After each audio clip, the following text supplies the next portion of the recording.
नमस्कार, स्वागत है आपका मेरे चैनल द नॉलेज ट्रेल पर। हम टॉक्सिक लोगों से कैसे बचें? अगर उनसे हमको रोज़ मिलना पड़ता है या वो हमारे साथी रहते हैं या हमारे घर में रहते हैं तो कैसे बचें उनको, कैसे उनको इग्नोर करें हम कि हमारी निगेटिविटी उनकी निगेटिविटी का असर हमारे ऊपर ना पड़े और हम खुश रहें।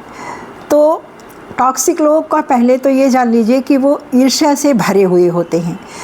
उनके अंदर जलन की भावना इतनी अधिक होती है कि वे जब भी सामने देखेंगे आपको टोन मारेंगे या कुछ कहेंगे या कुछ ऐसा करेंगे कि जिससे आप चिढ़ो और फिर उनसे बात करो या उनसे उलझो।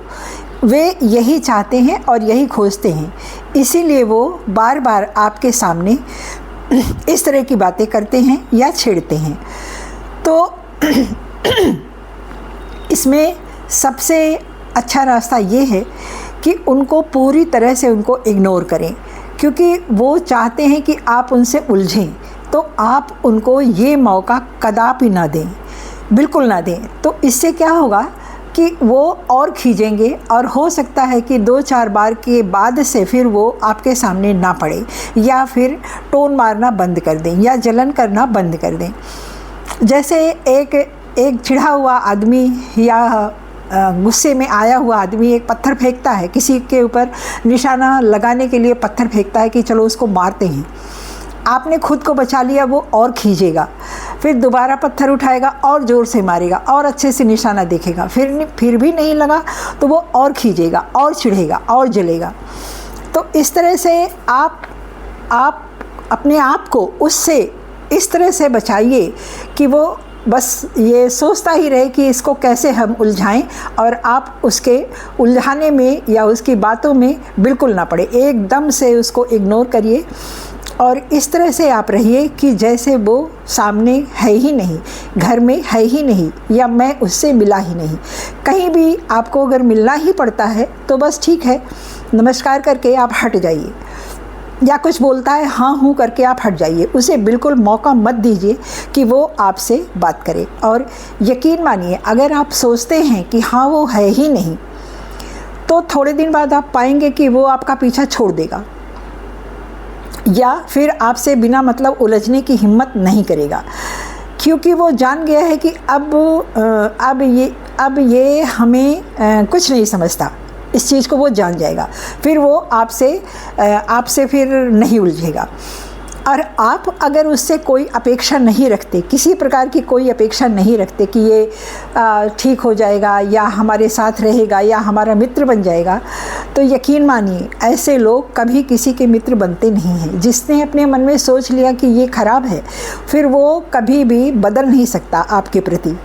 तो इसलिए आप इस तरह से मान लीजिए कि वो है ही नहीं।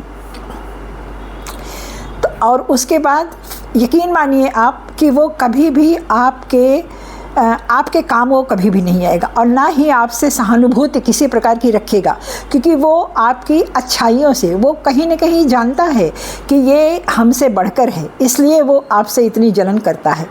हो सकता है अगर वो घर में है तो हो सकता है घर में आपकी वैल्यू ज़्यादा हो, ये उसको अच्छा ना लग रहा हो, या आपका काम उससे अच्छा हो, ये उसको अच्छा ना लग रहा हो, आपका रंग रूप शिक्षा उससे अच्छी हो, ये चीज़ उसको अच्छी ना लग रहा हो सकता है यही उसके जलन का कारण हो। तो यकीन मानिए कि वो अगर आपसे एक दिन सीधे मुंह बात कर भी लेगा तो उसके अंदर की मैल कभी नहीं जाएगी। इसलिए आप इस तरह से सोच के रहिए कि वो है ही नहीं। सामने पड़ता है दूसरी तरफ देखिए, कहीं उसकी कोई बात हो रही है, आप कोई बात मत करिए, हट जाइए। एकदम से इस तरह से मान के चलिए कि वो है ही नहीं। आप बताइए, कहीं किसी मुर्दा आदमी से कोई दोस्ती या दुश्मनी करता है? नहीं करता ना। बस इस तरह से सोचिए कि वो है ही नहीं। और हाँ, एक बात है कि अगर वो चल फिर रहा है तो बस उसके प्रति अपने मन में आप कोई भी घृणा का, ईर्ष्या का कोई भाव मत रखिए, क्योंकि ये भी एक तरह का वाइब्रेशन होता है। बस आप इस तरह से रहिए कि वो है ही नहीं। ये सबसे अच्छा उपाय होता है। और उसके शरीर से हमें नफ़रत है, उससे हमें नफ़रत है। उसकी आत्मा ईश्वर का ही अंश है, इसलिए उसके प्रति कोई भाव, आप भाव कोई कुछ मत रखिए, कोई भी भाव मत रखिए, और बस यही सोचिए कि सब खत्म है।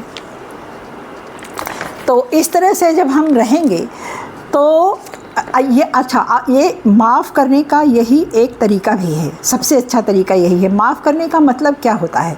माफ़ करने का मतलब ये होता है कि तुमने जो किया मैंने तुमको जाने दिया, छोड़ दिया, और उसके बाद उसके प्रति सब कुछ ख़त्म कर दिया कि वो हमारे पास नहीं है। यही होता है माफ़ करना। हम माफ़ क्यों करें माफ़? एक सवाल ये उठता है कि तो आप इसलिए मैं उसको माफ़ करें क्योंकि आपकी लाइफ का मकसद कुछ और है, आपको कुछ और करना है, आपको कुछ अच्छा करना है। हमें अपनी एक अच्छी राह बनानी है क्योंकि हम इंसान हैं, हमें अपने एक गोल तक हमको पहुंचना है, इसलिए हमको उसे माफ़ करना है। तो बस माफ़ करने का मतलब सिर्फ यही होता है कि वो हमारे लिए नहीं है और उसको अब वो सब ख़त्म है, कुछ नहीं है। इस तरह से सोचना ही माफ़ करना होता है। कोई अगर गाली दे रहा है आपको खड़े खड़े, ऐसे भी लोग होते हैं जो बिना वजह गाली भी देते, बहुत गंदी बातें करते हैं, गाली देते हैं और समाज में अपमान करते फिरते हैं। तो इससे भी आप ये समझिए आप पर कोई फ़र्क नहीं पड़ना चाहिए इससे, क्योंकि हमें अपनी राह उज्जवल बनाना है। किसी मरे हुए आदमी की बात को हम क्यों लेकर ढोते हैं? क्योंकि वो गाली दे रहा है तो इसका मतलब ये होता है कि वो अपनी रिस्पेक्ट खुद नहीं कर रहा है।